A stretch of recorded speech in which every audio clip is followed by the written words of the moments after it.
Okay, so I am working on one of my rows right now, and I'm at the end of my yarn. So you'll see here that one of my strands is running out sooner than the other. Not a problem. I'll show you how to take care of that. But before we move on, I want to just kind of point out that your skirt is going to have a nice curve to it that gets more and more pronounced as you go through these first several sets of rows.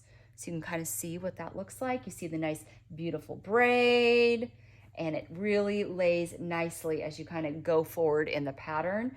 As you get many more rows down, it gets a little bit less pronounced because the curve is not as sharp. You've got those 2 double crochets much more spread out, but in the beginning right now you can kind of see it really start to tighten up as you go through those first several sets of rows. So what to do, Sarah, if you need to change your yarn? It's so easy. So I'm going to grab the strand here that is almost out, and I just, look at this. I open my yarn. It's so amazingly complicated. Not really. And all I'm going to do is find the end, and then I'm going to attach it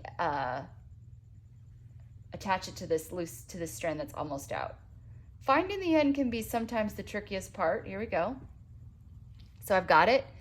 And for this one, you can tie the knot any way that you see fit. I just do like a regular old like tie your shoe knot a few times, just like this. See? And you want to leave the ends loose enough because at the very end of the project, you're going to kind of have these hanging like this, and we're going to weave them in with our tapestry needle at the very end of the project when we're getting ready to sew on our buttons. So that's all you do, and I will show you kind of how I'm going to let that sit out. So I'm on this row here where I think it's row 7, where I have 5 single crochets and a double crochet.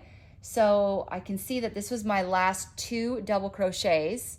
1, 2, 3. So I have 2 more to go, and then I will do 2 together. So just adding my yarn here. So I'm going to do my thing. This is number 4. You'll see it's going to pull that through right there. I'm going to just let it kind of sit over here on the back side. I'm going to go back in just like I would otherwise into the next stitch, which is right there. Just like it's not even there. And then this one I'm going to put 2 in.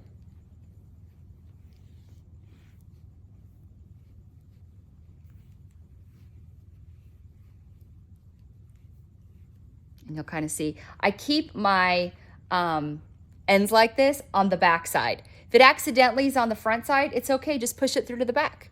And they're easier to weave in that way because we want to keep this nice, beautiful pattern on the front side unaffected.